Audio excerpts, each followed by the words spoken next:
Hello again, Struck Club. BlizzCon was last weekend and there was some nice news that I would like to share with all of you. Depending on whether you're a Diablo 4 fan or not, you might still get excited about some of the big and not so big news regarding the game's far and not so far future.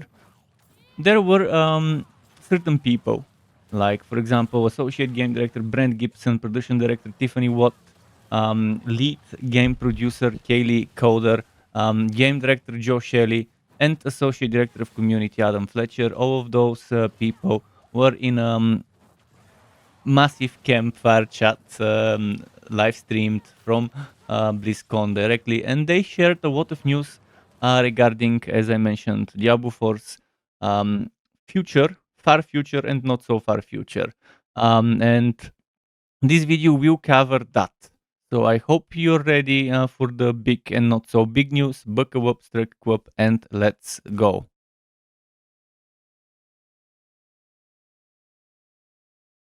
First thing I would like to start the video with is the Diablo 4 roadmap, which looks at Season 2, Season 3 and beyond, including an expansion late next year. Let's take a look at that roadmap the Blizzard prepared for us. This will also serve as a summary of what my video will cover and discuss. First off, as you can see, we have patch 1.2.2 coming today. I'm recording this on the 7th of November. This video is delayed by a day. I was going to release it yesterday, but something came up. So on the 7th of November, class-specific unique Malignant rings, 5 of them. Then patch 1.2.3, December 5th, Enchanting Preview Window and Abattoir of Zir. More about that in a moment. And then on December 12th, we have the Midwinter Blight, which is a holiday event with new quests and activities. And obviously, we have Season 3 eventually. And Season 3, as promised, will be bringing leaderboards and a weekly challenge dungeon, the Gauntlet, as well as Hove the Ancients. More about that later. And the big, massive review is, well, some of the stuff leaked correctly or incorrectly, but it is the expansion. The Vessel of Hatred expansion that was leaked as a Word of Hatred, but yeah, we know the official name is Vessel of Hatred. And we expected it. We expected Mephisto to be a key part of the expansion and the way things ended, and we expected Nyrel to be in the center of it all. So is Nyrel the Vessel of Hatred? Is Mephisto gonna consume her soul or whatever? I guess we'll find out late 2024. What is good to note about this expansion, we will talk about in a moment.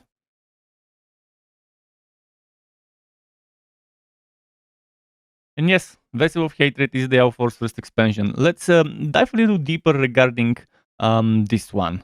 For the first time since Diablo 2, players can return to the land of Nahantu. Vessel of Hatred, the first expansion in Diablo 4, continues from where we last left the main story. Descending deep into the jungles of Nahantu, Nyrel struggles to control perhaps the worst possible travel companion, the prime evil Mephisto. This is the setting behind this story. And yeah, we have the jungles, and we have Kurast, we have the Travinko, we have key areas, not just key areas, we have iconic areas to explore. Once again, 70 something, I forgot how many, I think it was 72 years after the events of Diablo 2. So players coming back to Nahantu, players visiting the Kurast docks, the iconic Kurast docks, and then visiting Kurast jungle, Stravinko. I can't wait to see how that area has changed, what inhabitants it has right now, and I'm gonna assume here that the majority of you out there who have played Diablo 2 also cannot wait to see that new area, and hopefully it's just as iconic or maybe even better than we remember it from Diablo 2. Another thing worth mentioning about the expansion is that there will be a brand new class. We've heard the name before as leaked as the Spiritborn class. And yes, the 5 classes we have in Diablo 4 are old and returning classes, be it from Diablo 1, 2, or 3. But the developers decided, after thinking hard, to bring a completely new class with the Vessel of Hatred expansion. And yeah, I think this is a good decision. I hope it's a class that can take on the role of a tank, because we really needed a paladin or a crusader or something similar. It could be an Unholy Knight. This one sounds like it could be a spirit-related class that is similar to the Druid, but maybe it could be something else. It could be a class that ends up shape-shifting or changing forms. It could be a class that gets possessed by spirits. Spiritborn, it's a very interesting name that makes my imagination go wild, and I guess I'll let you imagine what this could be until next summer when they reveal more about this expansion.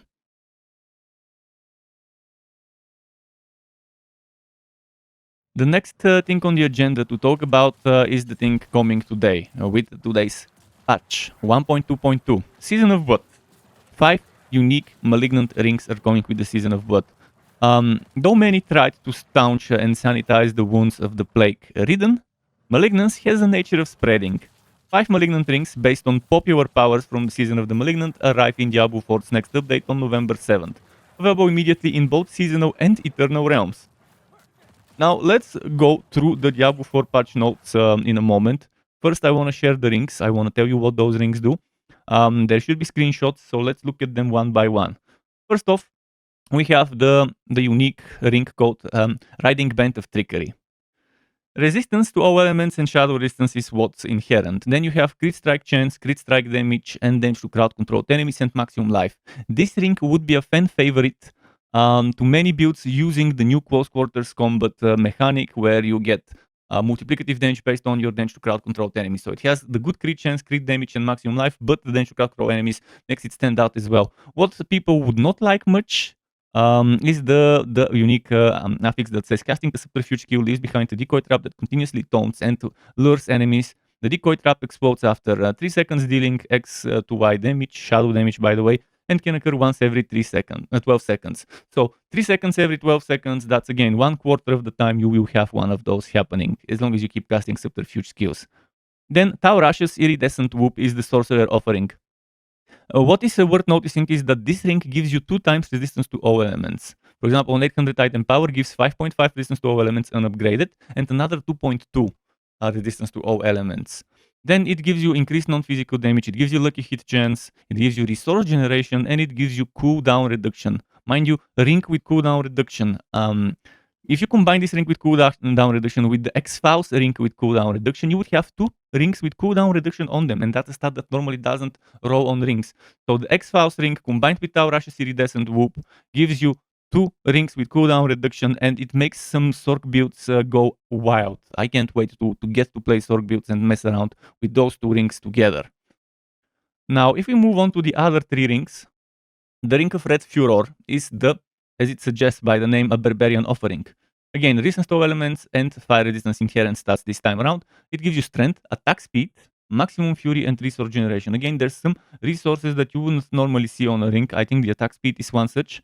And it's definitely interesting. After spending 100 fury within 3 seconds, your next cast of Hammer of the Ancient Upheaval or Death Bow is a guaranteed critical strike and deals multiplicative 30% bonus critical strike damage.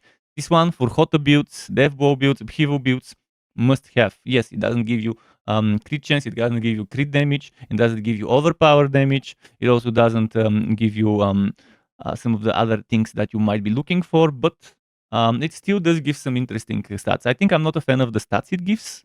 I'm a fan that it gives attack speed, but not a fan of the other things. But the multiplicative 30% up to 30% bonus damage on the crit strikes is too good to miss out on if you're using those skills. Next is the Druid offering, which I really love that power. I didn't play Season 1, Season 2, I played off-season, and I wish I had access to that Malignant power, and here it is under the form of a ring. Resistance to all elements and lightning resistance is inherent. And then we have percent willpower on a ring. This normally only rolls on amulets. Very, very massive bonus there. Then damage to close enemies. Then Wacky Hit Chance. I've been not a big fan of the Wacky Hit Chance for many of the Druid builds, but some of them work nicely with it. And then Ultimate Skill cooldown reduction on a ring. Again, very, very good stat. You can find that on a ring. So 2 amazing stats, 1 good stat and 1 so-so. When casting an Ultimate Skill, and again 5 seconds after, you pull in distant enemies and deal X to Y physical damage to them. This damage is increased by 1.0% multiplicative per 1 point of willpower you have.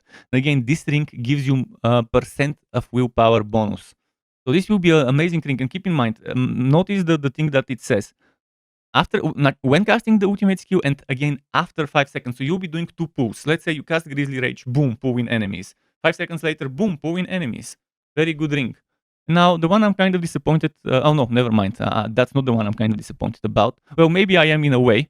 But yeah, Ring of the Sacrilegious Soul. Resistance to elements and poison resistance. It gives Wiki hit chance again. Works well with some builds, but not that many. Maximum life, always nice. Maximum essence, nice for some builds, not for all. And 3 ranks of all corp skills. Yes, I don't get any crit chance, crit damage, or other types of DPS stats, but 3 ranks of all core skills is massive. And getting maximum life is not bad either. And what's good is the power. You automatically activate the following equipped skills on corpses around you. Ray Skeleton every 2 to 1 seconds. Corpse Explosion every 2 to 1 seconds. Corpse Tendrils every 16 to 8 seconds. So if it's maximum road, 1 second Ray Skeleton, 1 second Corpse Explosion, 8 seconds Corpse Tendrils, but you need to have nearby corpses for this to trigger.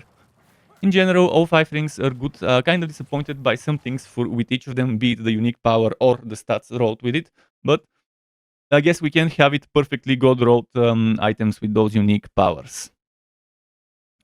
Now, the rest of the patch notes, I probably won't go into much detail, but I want to read some of those details for you. First of all, we have pure health being reduced and pure repair time being decreased. For the Season of Blood, there's a bunch of seasonal fixes, Season of Blood fixes. You should be seeing those on the screen. Things such as Season of Blood dungeons and events, quests, and gameplay fixes, including some accessibility changes and some miscellaneous changes. I don't want to go into detail. Post the thing if needed on the screen. The big thing about this update is the Malignant rings, so let's just keep the other stuff as text on screen.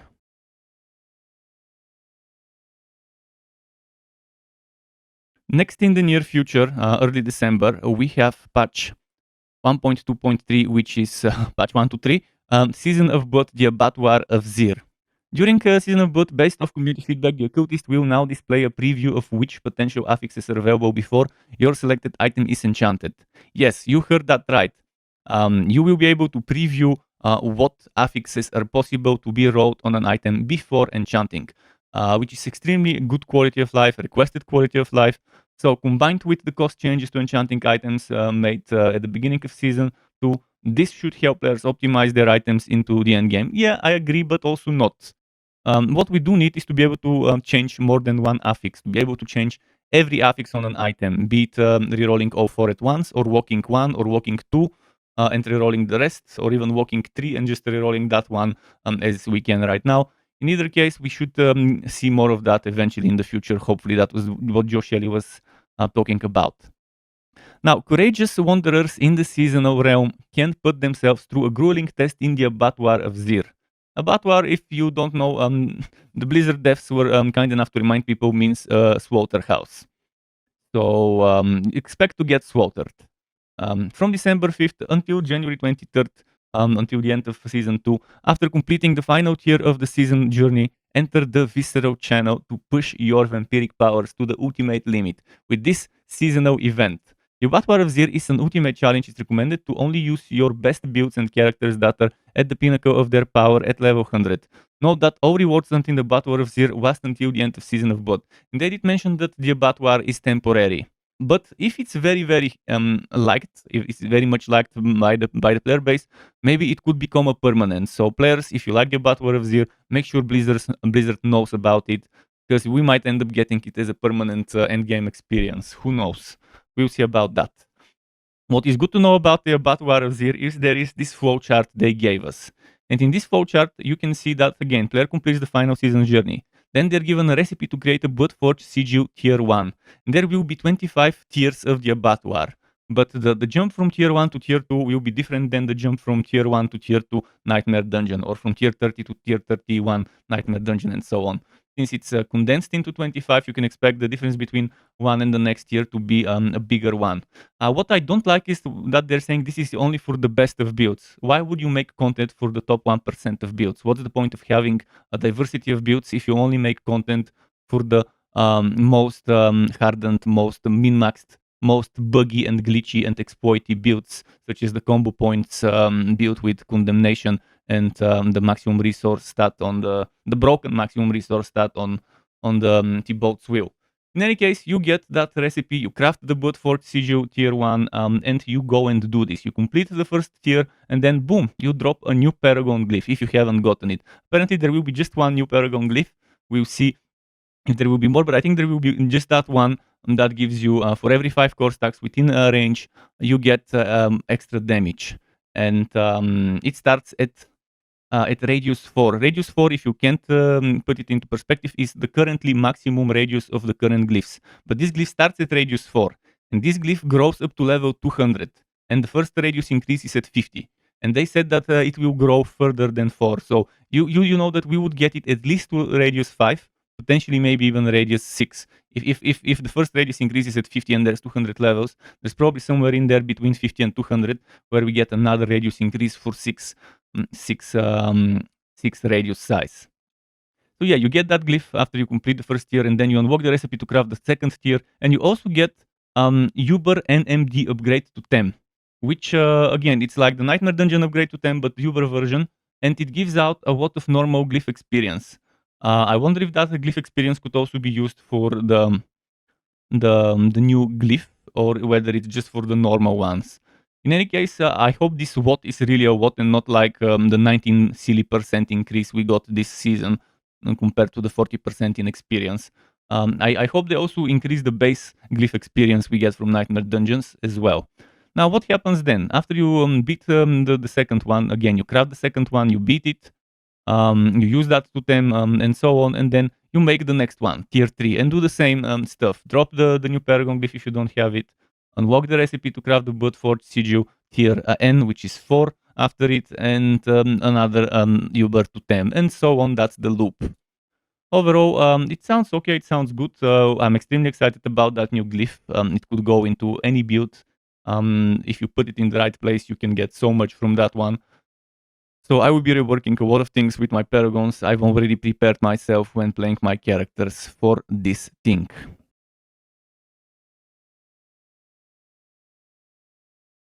What else do we have with Season 2? We have the Midwinter Blight, which is a winter event, a holiday event, sanctuary style. Savage Blight Fiends aim to disrupt any cheer, and denizens of Fractured Peaks have managed to scrunch for themselves. From December 5th until December 21st, kill the cursed fiends and stay vigilant in case you receive an untimely visit from the Red Cloaked Horror. Restore the Midwinter Square and protect festive good tidings.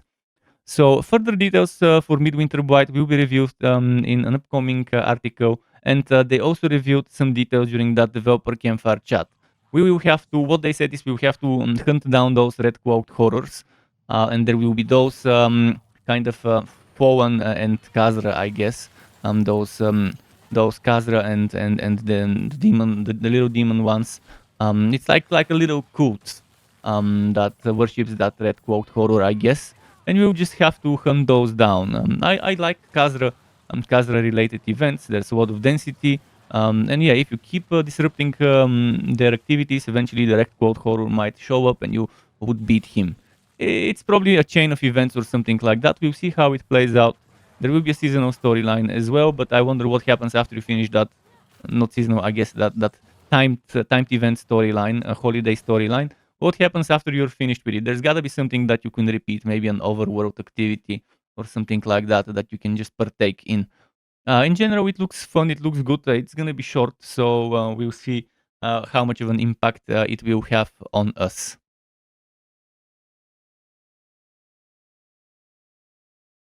Here comes the juicy details about Season 3. The Gauntlet and Leaderboards are the two things that stand out. Arriving with Diablo 4's next season in January, the Gauntlet will test your skills in the seasonal realm against fellow players in a set layout, non-linear dungeon. So kind of think of it Tiny Tina's Wonderlands, and the challenge, the competitive challenge you had there. So every week there will be a new fixed seat dungeon. So every time you go into that dungeon, it will be the exact same enemies, exact same biome, exact same layout. Everything will be the same, and there you will just have to see how much better you can do. It says that a potent combination of mastery and skills achieves high scores. Yes, you will have to achieve scores. You will have to pick up certain things that drop instead of loot as you complete the tasks, as you complete the dungeon. So you have to complete those things, get those high scores going, and it's called Proofs of Might.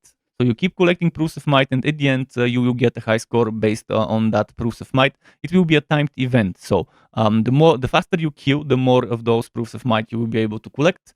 Those proofs of might are obtained by slaying monsters and destroying items within the Gauntlet. What you need to know is that there will be also leaderboards connected to that Gauntlet. Weekly leaderboards track the scores between hardcore and normal characters, but also party size and classes. So, for example, there will be hardcore Soul Necro and normal Soul Necro. There will be hardcore Duo and normal Duo. There will be a hardcore trio, normal trio, and hardcore quadruplet and normal quadruplet. So the top players from each week's leaderboard will be displayed in a permanent leaderboard called the Hall of Ancients. Yes, that's what the Hall of Ancients is. A permanent leaderboard where for this season and I guess after it, you will be able to see every week of that season and every week of the next season and so on who was placed at the top. Eternally getting your name carved into that Hall of the Ancients. So with each week's leaderboard reset, so does the fixed layout of the Gauntlet. So every time you have a new weekly reset, you might want to go and check if that Gauntlet is now better fit for the build you're doing, or whether you might need to rework your build to fit the Gauntlet more. Refine your most trusted builds to emerge victorious.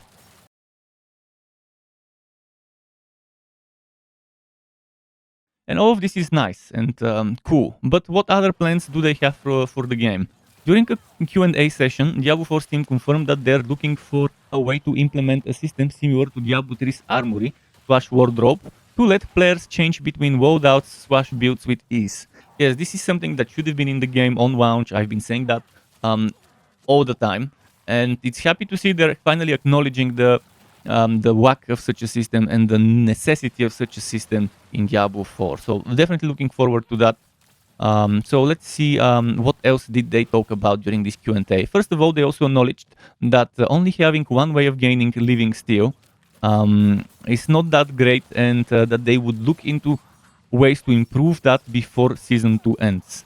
Then another massively needed and requested feature would be a group finder system or a global chat. While I know global chat might mean gold and gear sellers spamming the chat, it would also make the game more social, and it is definitely needed in Diablo 4. Group Finder, on the other hand, I see no negatives to having one, and I hope it gets added into the game sooner rather than later. Yes, global chat has negatives. Group Finder, I can see a single negative about having a Group Finder system. Now, itemization is another area where Blizzard promised improvements without getting too much into specifics other than the following few areas. First, it's currently difficult to compare items and figure out which one's worth keeping and which one to throw away. So they're looking into ways to improve that. Next is the fact that there are too many conditional affixes that pollute the affix pool that should be condensed to make the player experience in Diablo 4 better. For example, we have damage to crowd control, but we also have damage to stunt, damage to sword. And all of that should be just condensed into damage to crowd control. Remove all the different, that's my example here. It would be better to remove all the different types of crowd control and just keep one damage to crowd control across the board, not just item affixes, but also across passives and so on. And there's all sorts of other conditional things that are just so much, like damage reduction while fortified, damage reduction while you're farting, damage reduction while blah blah blah. Remove those, just keep one type of damage reduction, universalize it, let us have a big number on the affix, so one of them per item is more than enough. And yeah, that would be a good rebalance and quality of life change. Of course, in certain cases, keeping conditional things might not be bad, but on item affixes, I think it should be a bit more generalized. So yeah, I've mentioned and discussed all of those things with my community during live streams a lot of times. But another thing that Joe Shelley, the game director, mentioned is that the team is thinking of expanding the item customization into a more in-depth crafting system. In his words, he said, quote, "We want to add more ways to modify items and add on additional complexity to items, often talked in the context of crafting. Better ways to modify items in that way." Close quote. Yes, something else that will be a massive quality of life is much needed. And this much needed is a reworked aspect system. Yeah, when talking about it, they mentioned that this will be a system that will move the extracted aspect crystals out of the player's bags / inventory and into the Codex of Power. Unfortunately, this will not be ready for Season 3, but in Joe Shelley's words, soon after that. So soon after that could mean Season 4, but it also could mean sometime in the middle of Season 3, or sometime after season 3 has started.